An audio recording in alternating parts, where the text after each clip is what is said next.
Hello, welcome back, or welcome to the first video, depending on where you are. This is the Unit 2B practice test. This is 7 through 10. So this would be the third page. Okay. So number 7, linear function t has an x-intercept of 3 and a y-intercept of -4.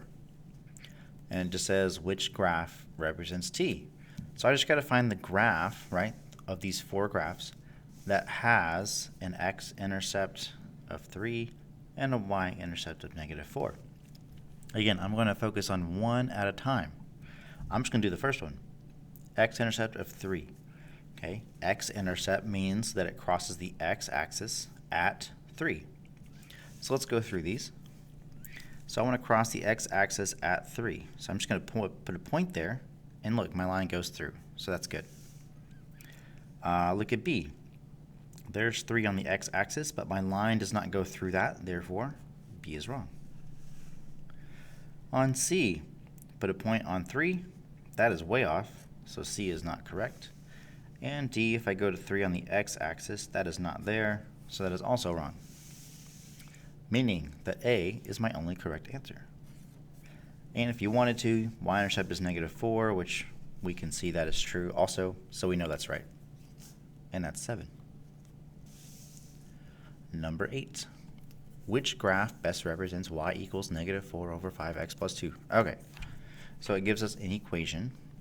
Now if you want, I still recommend doing this. If you need to, go ahead and write mx plus b above or below. Okay, so pretend like you're going to graph this equation. I always start with b, right? And b is my y-intercept. So if you need to, we have b is y-intercept. So that'll hopefully get rid of some of the graphs. So I first want to see which one or which graphs have a y-intercept of 2. So let's look at F. So y-intercept is the y-axis. If I go to 2, that is not anywhere close, so that is wrong. I go up to 2, that one's okay. If I go up to 2, that one's okay. And on D, that one, or J, sorry, that one's wrong. So look, just looking at y-intercept, I have gotten rid of 2 answers. Now for my last 2, something that I would notice about this, and hopefully you do too, is the biggest difference between these is one is going up, which is positive slope, one is going down, which is negative slope. And when I say up and down, you always go from left to right. Okay? So this one is positive, this one is negative. So let's look at my slope, which is m, right? This number right here is my slope, and that number is negative. Well, if I have a negative slope, there's no way I can be positive. So G is wrong. And that leaves us with H. Okay, so see, it's not as bad as you may have thought. Focus on the y-intercept first, and then see which slope is correct as far as positive, negative. Now, if they were both the same, like both negative, then you would have to count down 4, right 5. But in this case, we didn't have to do that. And that's it for number 8. So let's go to 9. Number 9, the function f is given as, and then it gives you this equation, -4x minus 16. What is the root of f? Root. That is a keyword. Great. 1, 2, 3, 4. That was the time. I was just reading the clock. Okay, so root. Anytime you see root, root means x-intercept. Okay?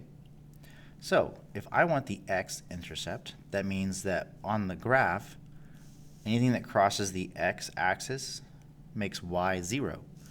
So, anytime I want the x-intercept or the root, I set my equation equal to 0, like this, and I solve for x. So that's really what it's asking you to do. So when it says what is the root, or what is the 0, or what is the x-intercept, I set my equation equal to 0 and solve for x. So I'm going to rewrite it just because I don't have room over there. Okay, so this is a simple 2-step equation from here. To get x, I want to move my number that is not attached to x first. 0 plus 16 is 16. Bring that down. And then my last step is divide. Now, you want to make sure you always divide the number in front of x away from x, right? So the number with x should be on the bottom of your fraction when you divide. I still see people going like -4 and they bring the 16 under the 4. You don't want to do that. So the number with x goes on the bottom, and then I divide. 16 over -4 is just -4. And that's it for 9. So anytime you see root 0 or x-intercept, set it equal to 0 and solve for x. All right, number 10. The graph of a linear function f passes through the point -1, 8. There it goes. And has a slope of 4. And so it's asking what is the 0. Okay, so again, root 0, all of that means x-intercept. Okay, so it's asking what is the x-intercept, and it gives me a graph.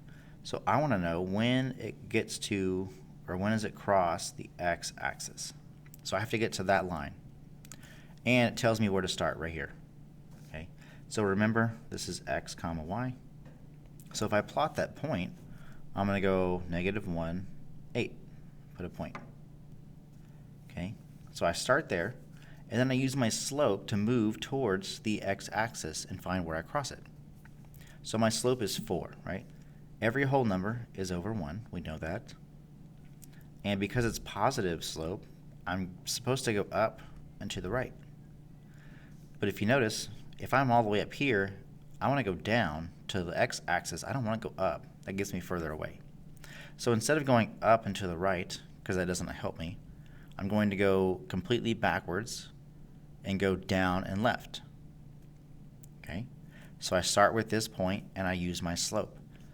Now, if my slope were negative, it would go ahead and get me there, but it's not. So it's positive. So because it's positive and that would have me going away from the x-axis, I have to go backwards. So instead of up to the right, I'm going to go down to the left. So I go down 4, left 1. So from here, 1, 2, 3, 4, 1. Now I haven't hit the x-axis, so I got to keep going. So I'm going to do it again. 1, 2, 3, 4, 1. Okay.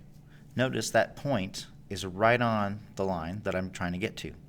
So that's my answer, and I'm done. So that number is -3. Okay. So start with the point it gives you, and use your slope to move towards the x-axis. And if you have to go backwards, then go backwards. So that was it for this page, so I will go ahead and stop the video.